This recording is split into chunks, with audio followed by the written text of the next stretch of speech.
Salut Alex, ça va? Salut Chris, ça va et toi? Nickel. Dernière vidéo, on a parlé d'où naît le Fight Saber.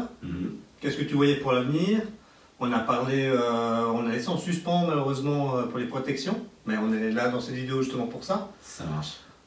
Du coup, par rapport aux protections, pourquoi il y en a aussi peu? Alors, c'est une bonne question. On nous pose souvent la question.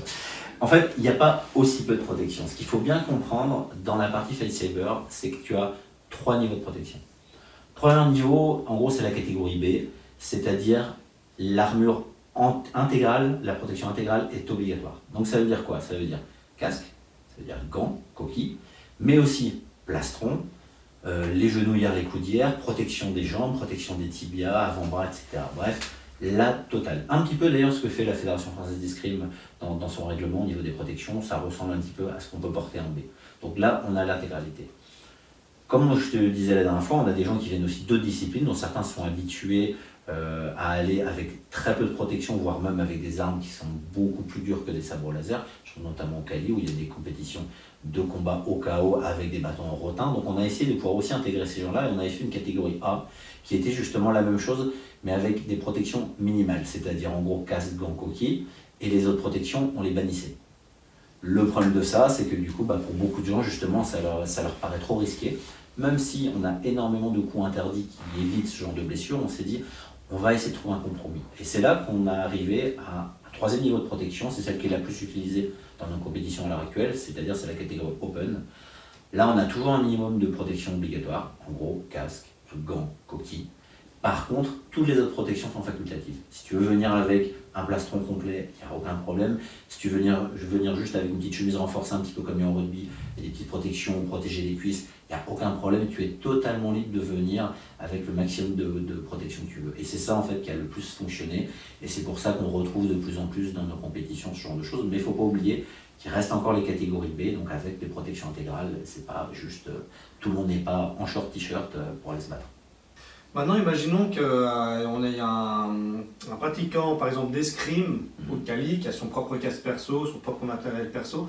Est-ce qu'il est obligé de prendre quelque chose qui est homologué pour le Fight Saber, ou est-ce qu'il peut ramener son matos perso?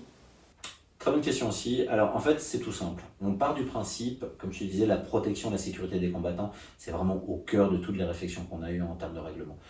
Donc une personne qui arriverait avec juste un casque, par exemple d'escrime standard, donc bien protégé du visage, mais rien pour protéger l'arrière de la tête, on ne l'autoriserait pas à combattre de cette manière-là. Au même titre que quelqu'un qui viendrait juste avec des gants de moto ou de ski, on le dirait non, il faut un minimum de protection. Donc pour les casques, la chose, en fait, c'est tout simple. On a besoin d'un casque qui protège l'intégralité de la tête et qui protège aussi la zone des yeux. Ça, c'est l'obligatoire. Donc, on fournit les casques, c'est-à-dire demain, quelqu'un veut venir participer à nos compétitions, il peut très bien prendre l'avion, EasyJet 50 balles, il arrive à Genève, on lui prête tout sur place. On a les sabres, on a les casques, des gants, on a tout en prêt. Mais quelqu'un qui voudrait venir avec son propre matériel, du moment où ça respecte ces règles-là, il n'y a aucun souci pour combattre avec son propre équipement. Je donne un exemple tout simple, les casques d'escrime comme ils utilisent avec la protection faciale, mais aussi quelque chose qui vient derrière protéger la tête, aucun problème, tu peux venir. Quelqu'un qui viendrait avec un casque par exemple de Kali, où on a beaucoup plus une grille comme au kendo, les yeux ne sont pas protégés en cas de risque d'éclat de plastique, c'est beaucoup trop dangereux, on n'accepterait pas. Ok, pour les casques, d'accord. Et les gants? Les gants, c'est le même principe. En fait, comme je disais tout à l'heure, des gants qui seraient trop light, type gants de MMA, même si le pouce est un peu protégé, etc., on ne va pas les autoriser, c'est beaucoup trop dangereux. D'ailleurs, pour l'anecdote, il y a quelques années, alors je ne vais pas citer la Fédé ou autre, les gens malheureusement qui étaient présents doivent s'en souvenir, j'ai vu un gars avec des gants de moto faire un combat et se faire casser l'index en direct, donc un petit coup. Ça reste des tubes en plastique qui vont se tordre sur l'impact, on ne cassera pas un bras avec. Par contre, ça reste quand même du PVC, donc c'est relativement solide. Le gars a pris, le doigt s'est cassé, et je te raconte pas, sortir un doigt cassé d'un gant, il a fallu y aller au ciseau, etc. Donc pour ça, on est vraiment intraitable, surtout que les mains, c'est une des cibles principales qu'on va utiliser en escrime, quel que soit le style. Donc nous, de la même manière, on oblige les gens à avoir la main intégralement protégée. Donc typiquement, un des meilleurs gants pour moi, c'est les gants de hockey. Les doigts sont super protégés. Alors ceci n'est pas un sponsoring, même si une marque de gants veut nous aider pour les compétitions, on en serait très content. Mais l'idée c'est, voilà, il faut que l'intégralité des doigts soit protégée, bien sur le côté, etc. Donc les gants de hockey ont été conçus pour ça, avec les coups de crosse, etc. Donc ils sont très très bons. Mais demain, quelqu'un vient avec des gants d'escrime médiéval, où c'est des coques, c'est un peu le même système, l'intégralité du gant, enfin de la main est protégée dans le gant, donc ça nous va très bien. Même quelqu'un, on exagère un petit peu, qui vient avec des gants de boxe, l'intégralité de la main est protégée dans le gant de boxe, ça nous va aussi. Mais tous ces petits gants-là, type MMA, même les gants ouverts de UFC, quand par exemple où il y a le bout des doigts qui dépasse aussi, ce genre de choses, c'est totalement interdit.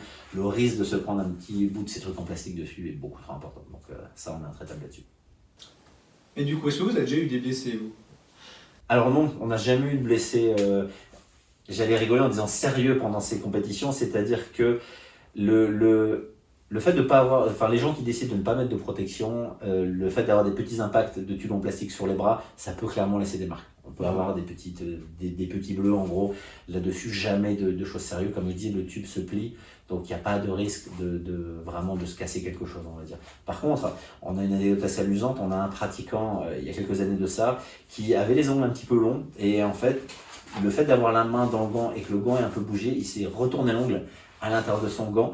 Donc ça paraît rien comme ça, mais on le sent bien passer. Lui, il a bien douillé. D'ailleurs, après, il a dû se mettre un petit pansement. Ça fait quand même assez mal de se retourner un ongle. Donc pensez bien vous couper les ongles de doigts. Mais sinon, non, on n'a jamais eu autre chose comme musique, un petit bleu ou ce genre de choses. Il n'y a pas de... Comme disait surtout, les choses vraiment fragiles, c'est-à-dire la tête, les doigts, c'est des choses sur lesquelles on est vraiment intraitable au niveau de la protection.